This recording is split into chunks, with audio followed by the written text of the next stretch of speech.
meu amigo, olá minha amiga, como é que vocês estão? Bem-vindos a mais um episódio onde estudamos a obra fundamental da doutrina espírita, capitaneada pelo nosso querido Allan Kardec. Eu sempre mostro esse bonequinho, é obra de arte do meu amigo Kleber Gomes, um artista de Pedro Leopoldo. Então procure aí, Kleber Gomes, tá no meu Facebook, você vai achar, tem muita coisa bonita dele lá.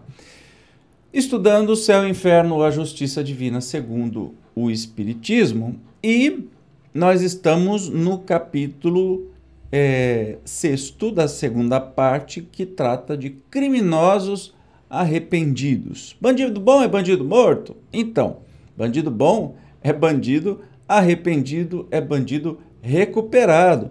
Todos nós, uma vez ou muitas vezes, pelas vidas que tivemos, já fomos bandidos, né? Então, já fomos ignorantes, maus, egoístas, mais do que somos hoje, porque a gente não virou santinho. Nós estamos na planeta de prova e expiação.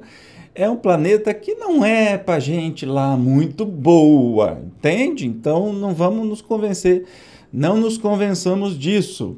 Nós estamos aqui para aprender a nos lapidar, e a doutrina espírita vem aí para nos ajudar justamente nesse crescimento interior. Vamos à leitura. Condenado pela a pena última de morte, né? Pelo júri de Aisne. Vai ser difícil ler tanta coisa em francês, então você que compreende francês, que lê, fala, por favor, perdoa eu, tá?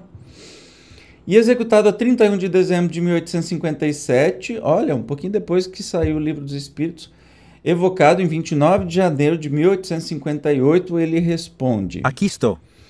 Vendo-nos, que sensação experimenta? A da vergonha.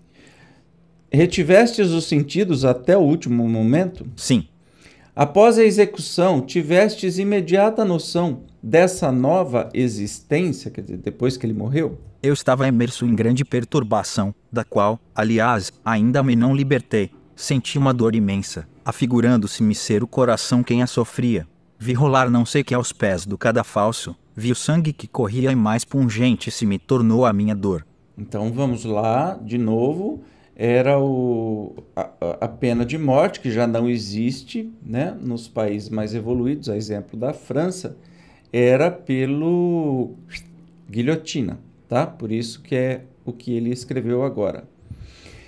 Aí eles perguntam assim: era uma dor puramente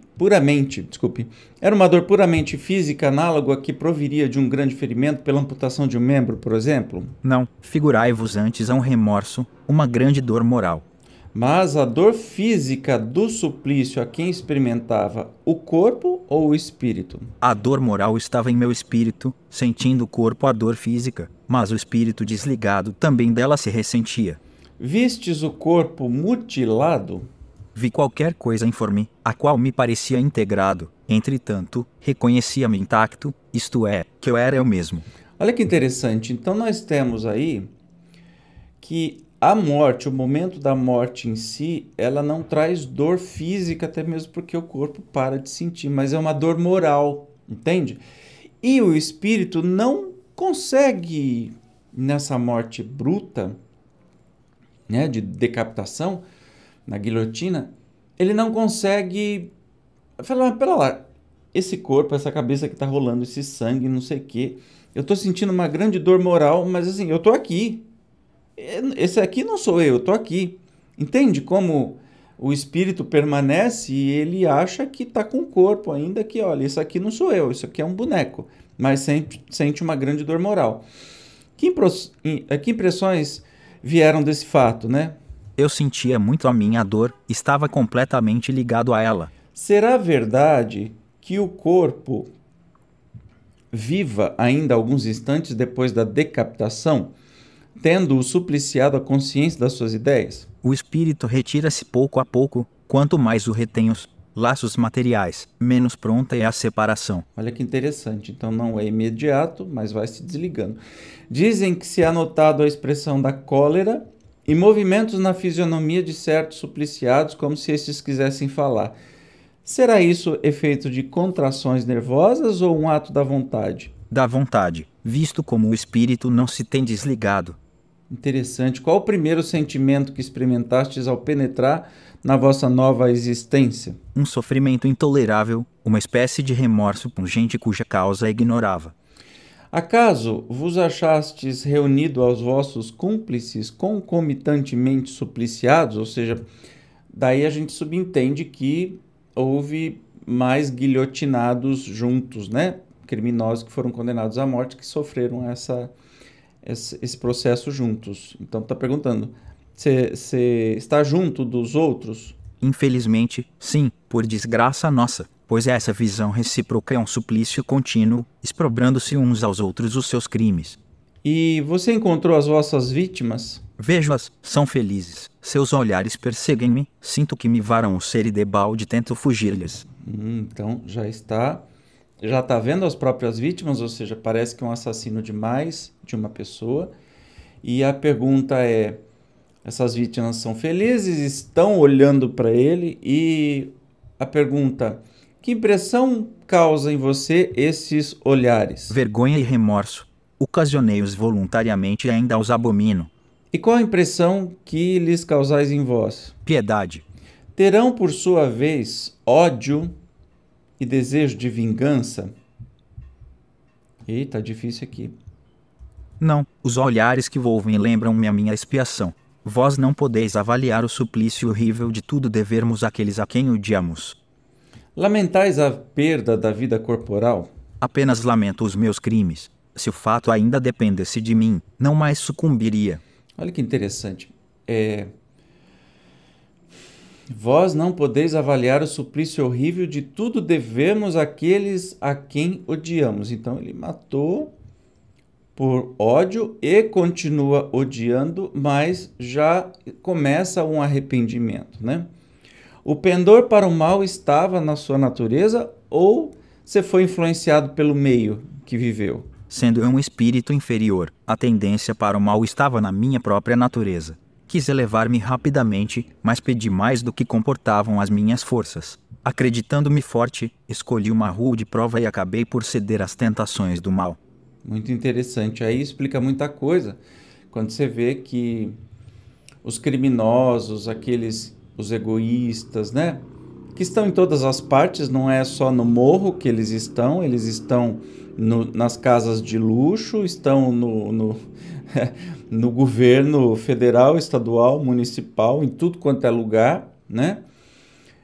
Independente de que se tiveram pais amorosos ou uma boa criação, uma boa educação, assim como os bons podem ter tido os pais egoístas, bandidos ou que abandonaram e tudo mais, e a pessoa é uma ótima pessoa. Então isso vem, né, conquistas que a gente traz das nossas anteriores encarnações e que o meio não vai influenciar. Pode até estimular, mas o espírito resiste ao que não é do seu feitio, né, do seu caráter. Se tivesseis recebido sãos princípios de educação, você teria se desviado da senda criminosa? Sim, mas eu havia escolhido a condição do nascimento. Olha que interessante. Então, pode ser que com a educação, se tivesse nascido num lar menos desajustado, aprenderia e talvez não cometeria. Mas ele está dizendo que ele escolheu a condição do nascimento, entende? Então não há vítimas, né? Acaso não vos poderias ter feito homem de bem? Um homem fraco é incapaz, tanto para o bem como para o mal, poderia, talvez, corrigir na vida o mal inerente à minha natureza, mas nunca me levar à prática do bem. Quando encarnado, você acreditava em Deus? Não. Mas dizem que à última hora você se arrependeu. Porque acreditei num Deus vingativo, era natural que o temesse. Desculpa, gente, eu acabei de dar um belo de um espirro. E agora? Quer dizer, ele acreditou num Deus vingativo, né? Não acreditava em Deus e na última hora se arrependeu. Na verdade, ele temeu, não se arrependeu. Temeu aquele Deus vingativo. aquele Deus da Bíblia. E agora, o vosso arrependimento é mais sincero? Pudera, eu vejo o que fiz. Quer dizer, pudera. Claro que sim, porque eu vejo tudo aquilo que eu fiz, então agora eu me arrependo. Então, o que pensa de Deus agora? Sinto e não o compreendo. Parece-vos justo o castigo que você teve na terra? Sim. Esperais obter o perdão? Eita! Esperais obter o perdão dos vossos crimes? E ele responde: não sei.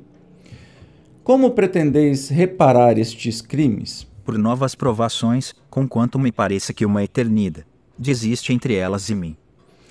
Onde você se acha agora? Estou no meu sofrimento, Perguntamos qual lugar que você se encontra. perto da médium. Uma vez que assim é, sob que forma nos veríamos se tal nos fosse possível? Ver-me-ei sob a minha forma corpórea, a cabeça separada do tronco. Vixe Maria! Podeis aparecer-nos? Não, deixai-me. Você poderia nos dizer como você fugiu da prisão de Monte Didier? Nada mais sei, é tão grande o meu sofrimento, que apenas guardo a lembrança do crime. Deixai-me. Poderíamos concorrer, colaborar para vos aliviar esse sofrimento? Fazei votos para que sobrevenha a expiação. Então, assim, ele está perturbado, já está arrependido, mas não é um grau de arrependimento muito grande.